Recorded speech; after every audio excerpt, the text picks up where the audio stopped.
Good morning, students. How are you? I hope you all are awesome. Hi, Priyanka. Welcome to all on online science class at home. Today we are going to start day 1 of chapter 5, and that is the fundamental unit of life. Okay.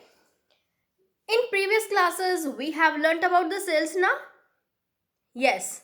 Can you tell me what are cells? Tell me. Yes, cells are the basic structural and functional unit of life.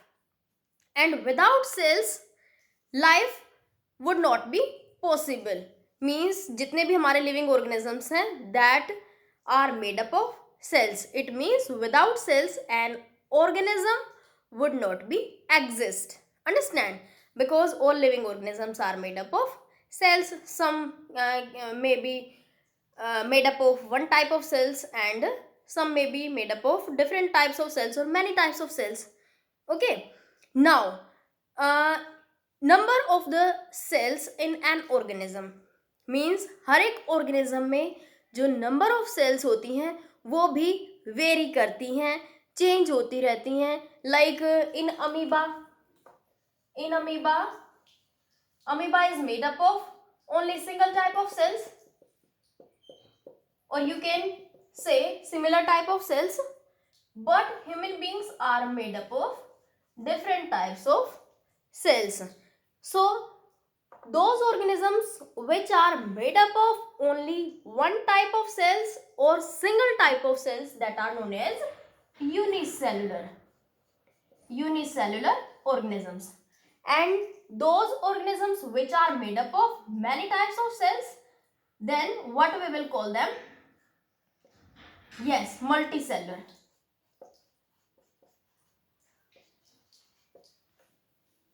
Organisms which are made up of many types of cells, they are known as multicellular organisms, and organisms which are made up of single type of cells, they are called unicellular organisms. Humans are made up of trillions of cells, okay, whereas amoeba is made up of only one cell. Now, can you give some more examples of unicellular organisms? Yes, Paramecium, Chlamydomonas. In previous classes, we have learnt about that. And multicellular organisms like cat, dog, buffalo, plants, they are also multicellular now. Great. Now, cells. Cells are the basic functional unit of life. What are cells? Basic structural and functional unit of life. For example, a single-celled organism amoeba is able to perform all functions like digestion, excretion. Understand? यानी कि अब amoeba के अंदर जो भी हमारे process होते हैं, डाइजेशन का है, एक्सक्रीशन का है, या फिर न्यूट्रिशन का है. न्यूट्रिशन मीन्स फूड को इनटेक करना. अंडरस्टैंड? डाइजेशन यानी कि उस जो फूड इनटेक किया उसको डाइजेस्ट कराना. और जो एक्सक्रीट यानी कि वेस्ट, रिमूवल ऑफ वेस्ट, वो सारा का सारा कौन करता है?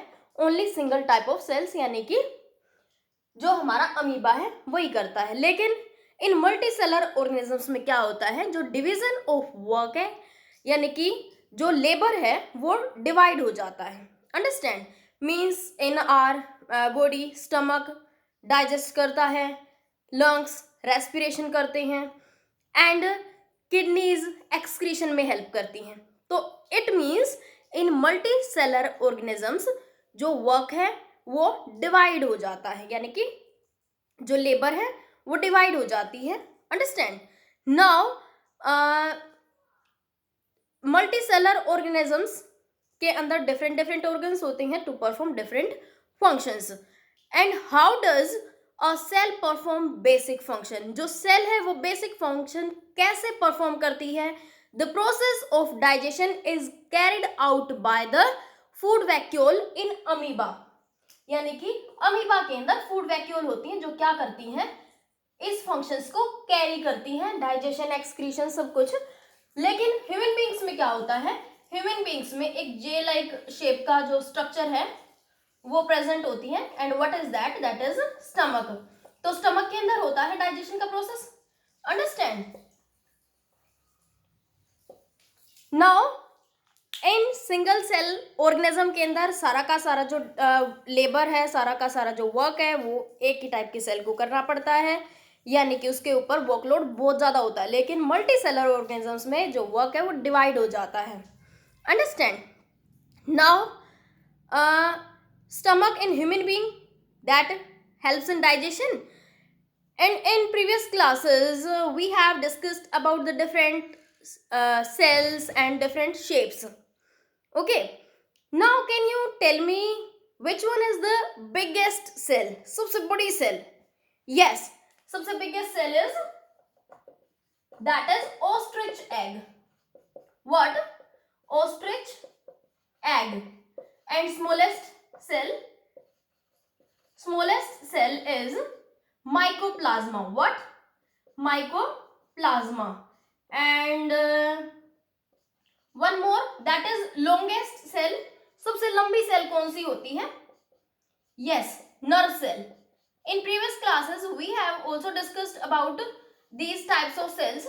Means सबसे biggest cell that is ostrich egg, and smallest cell that is mycoplasma, and longest cell that is nerve cell. और इन सब की स्ट्रक्चर, इनकी सब की शेप अलग होती है. ओके, एग की जो शेप है वो इस टाइप की होती है. अंडरस्टैंड? जो नर्व सेल है उसकी हमने न्यूरॉन की स्ट्रक्चर पढ़ी थी, तो इस टाइप से होती है. ठीक है, इस टाइप से होती है. और फिर लास्ट में एक्सोन और डेंड्राइट्स वगैरह से इस टाइप से जुड़ी होती है. ठीक है, इस टाइप से जो स्ट्रक्चर होती है वो किसकी होती है? हमारी न्यूरॉन की, नर्व सेल की.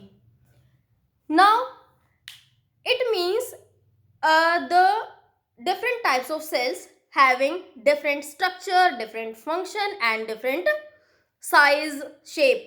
Okay, now discovery of the cells and cell theory means जो सेल है उसकी डिस्कवरी कैसे हुई और जो सेल थ्योरी है वो किसने दी. नाउ फर्स्ट ऑफ ऑल जो बायो था, बायो के पोर्शन में सबसे पहले 1590 में कंपाउंड माइक्रोस्कोप को डिस्कवर किया. किसने किया? लिपर्से ने किया और जेनसन ने. Lippershey and Janssen in 1590 discover the compound microscope. और वहीं से जो बायो की जो शुरुआत है, स्टार्टिंग है सेल्स की डिस्कवरीज की, उसके बाद ही शुरू हुई थी. इन 1665 में, इन 1665 में Robert hook discover the cell. Understand? Who discover cell? Robert Hooke in 1665. किसके अंदर? bark of a tree. कौन सी सेल देखी? कोक सेल्स. Understand? Now उसके बाद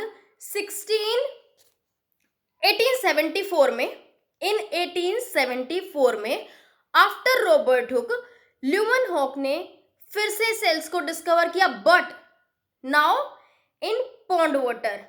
मीन्स बार्क ऑफ ट्री तो प्लांट सेल हो गया. तो प्लांट सेल्स में किसने देखा था बार्क ऑफ अ ट्री में? रॉबर्ट हुक ने इन 1665 में. एंड 1874 में Leeuwenhoek discover cell in pond water. Got it?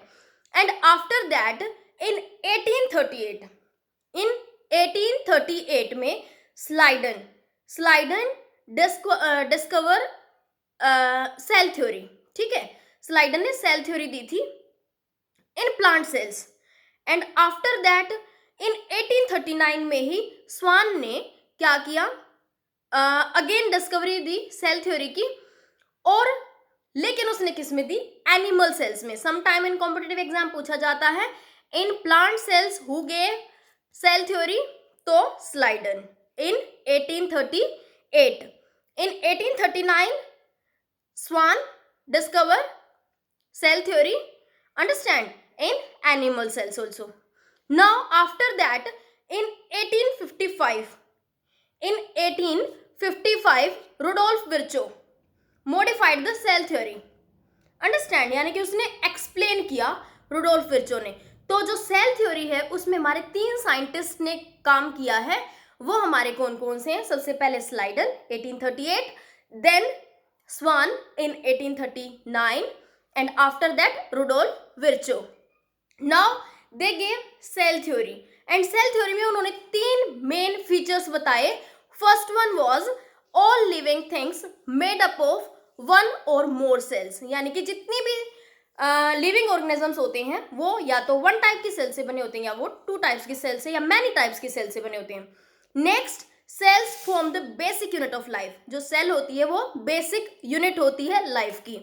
And after that all cells come from pre existing cells, यानी कि जितनी भी सेल्स हैं वो कहाँ से राइज हुई हैं? प्री एग्जिस्टिंग सेल से.